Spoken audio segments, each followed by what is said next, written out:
It's time to make history by saving history. Now you might be wondering, Bismarck, why the catchy title and why are you clothed in the dress of your people?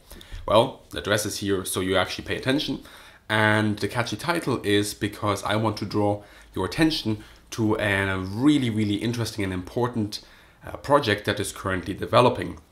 And some of you might know about this. It is called Dig Hill 80, and it is a sort of community crowd fundraiser for an excavation of a German trench fortress of World War I in Belgium. Now this trench fortress is close to a little village called Weitschate.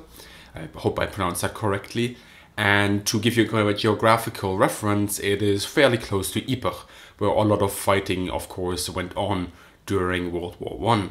Now the fascinating and interesting aspect of this trench fortress is that it is phenomenally well preserved. What happened over the years is that the piece of land where this trench fortress once stood was essentially left alone, which is something that we can't say about basically the majority of the areas that were affected by fighting between 1914 and 1918.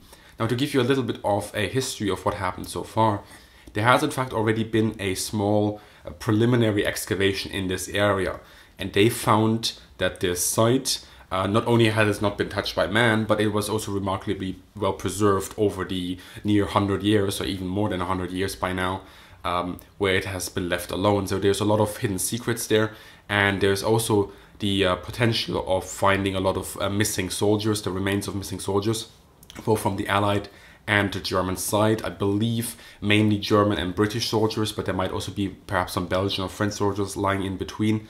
And these guys have not been given a proper burial just yet, so that is also one of the reasons why such an excavation now is extremely important. But the unique aspect of this is that, of course, Dig Hill 80 is being crowdfunded. Now, what happened until now is that this preliminary excavation unearthed the potential of the site, but it wasn't enough really to cover the whole area, and the funds were not available to really dig out this trench fortress completely. And what sadly happens, of course, is that with such a prime piece of land that is untouched so far, is that it's starting to attract commercial housing estates and just expansion of the area in terms of perhaps infrastructure or commercial aspects.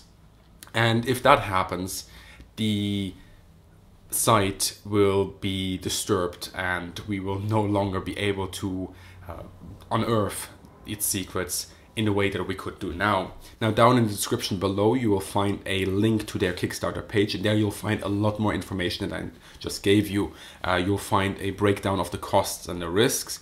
You'll find a breakdown of the history of the site a little bit, and about who's managing this, and who's essentially involved. In fact, what's quite nice about this project as well is that it's multinational. Yeah, there's a German involved, there's a British person involved, there's a Belgian involved.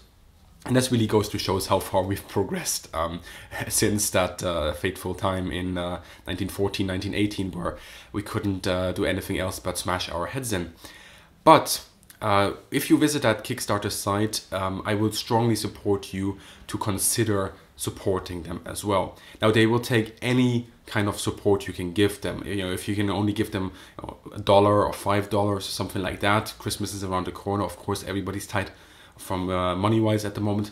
They will absolutely be thankful for that. And if you want to give a little bit more, there's also quite a number of perks that can be chosen, and there you can get something out of it as well, beyond just knowing that you are contributing to really one of the, I would say personally for me, perhaps one of the most important Kickstarters that has ever been launched. Now, personally, I have backed the project myself, and having worked with Centennial Commissions in the past to try to commemorate and remember World War I must say really that I hope that this project gets out the ground. So I would encourage you to check out that link down below, see what they have to say, and decide how you can help them get this off the ground. As well as that, I would just want to say one little thing. If you cannot give any money, perfectly fine. but try to share the project with people that you think might be able to do so, people that might be interested, people that haven't heard about this. Projects like this, Kickstarters like this, they rely on word of mouth as much as they rely on the support that we can give them directly. So if you can't manage to give them any money, don't worry about it. But try, perhaps, if it interests you, to just send out this project to anybody who might be interested. That's a great way of helping them as well. So I don't want to keep you guys any longer. I've talked for way too long. Make sure you click on that link down below, check out their project, and as always, have a great day, good hunting, and see you on the sky.